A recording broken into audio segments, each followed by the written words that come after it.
आई, थोड़े और बड़े हुए, बाल लीला शुरू हुई। तो राम जी की तो बाल लीला भी बड़ी दिव्य है। वह जब अपने भाइयों के साथ खेलते तो खुद हार जाते, अपने भाइयों को जिता देते। यानी राम जी की बाल लीला में भी मर्यादा है। राम जी थोड़े और बड़े हुए, उनका उपनयन संस्कार किया गया, वह विद्याध्ययन के लिए जाने लगे। अब राम जी विद्याध्ययन से वापस आए तो कुछ दिनों के पश्चात विश्वामित्र जी आते हैं और कहते हैं, असुर समूह सतावाही मोही, मैं याचक आया निरपतोहि, अनुज समेत देहु रघुनाथा, निश्चर वध में हो व्यसना था।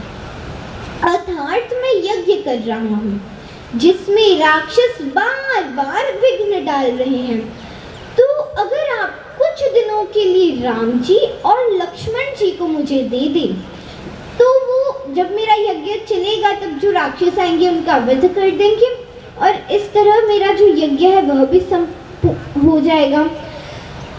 तो महाराज दशरथ कहते हैं कि नहीं नहीं, आप मेरे राम को न ले जाए, मेरा राम अभी अभी तो आया है विद्याध्ययन करके और आप अभी ले जा रहे हैं। ऐसा है तो आप मेरी पूरी चतुर्गुणी सेना लेकर चले जाइए, पर मेरे राम को न ले जाए। तब उन्हें बहुत समझाया महाराज दशरथ को। फिर अब राम जी, लक्ष्मण जी एवं विश्वामित्र जी जाने लगे तो बीच में ताड़का नामक राक्षसी आई जिसका श्री राम ने उद्धार कर दिया।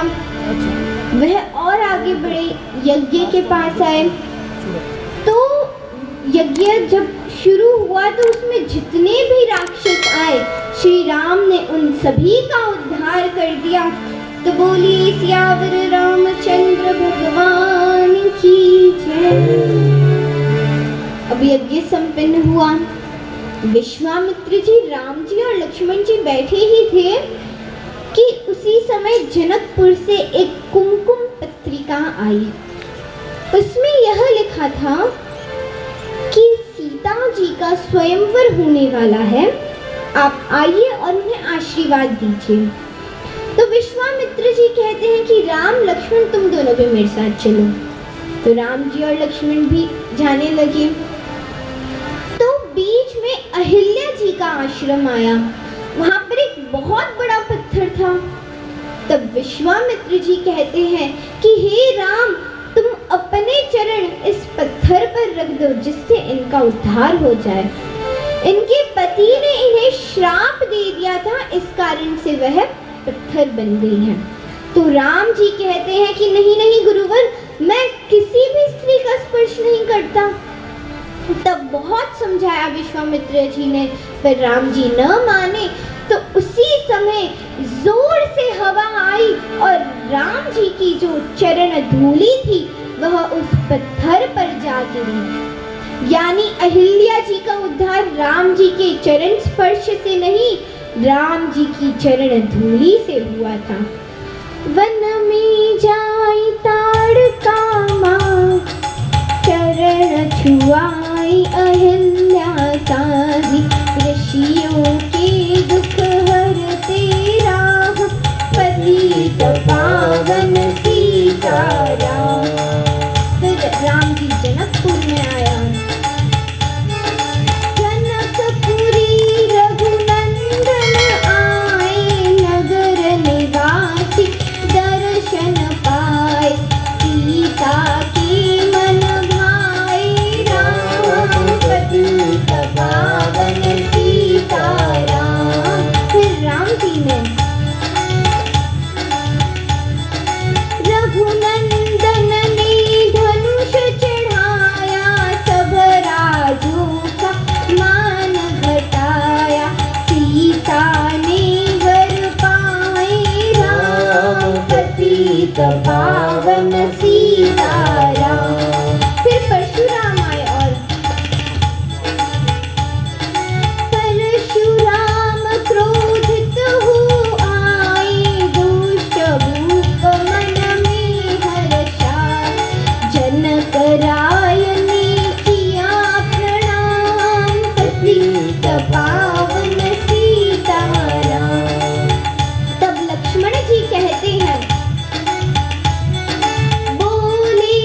विदाई होने लगी तब सुनैना जी कहती हैं कि पिता ने तुम्हें इतना दिया जिसकी शोभा तीनों लोकों में हो रही है, परंतु माँ तो तुम्हें नारी धर्म का ज्ञान ही दे सकती है, जो जीवन के हर मोड़ पर तुम्हें सही रास्ता दिखाएगा, सही राह दिखाएगा।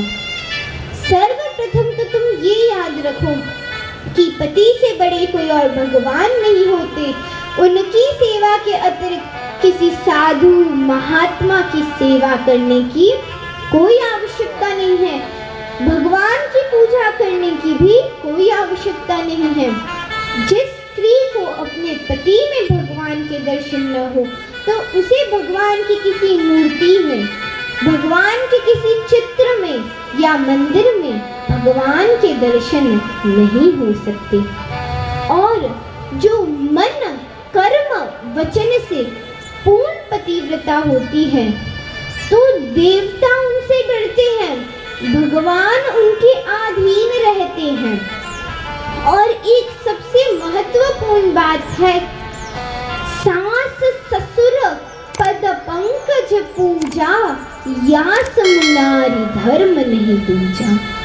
और एक और बात ध्यान रखना कि अब ससुराल में अपने मायके का ज्यादा बढ़ावा नहीं करना। अब श्री रामचंद्र जी और सीता जी की विदाई होने लगी तब दशरथ जी ने जनक जी को प्रणाम किया तो जनक जी संकुचा गए कि आप ये क्या कर रहे हैं।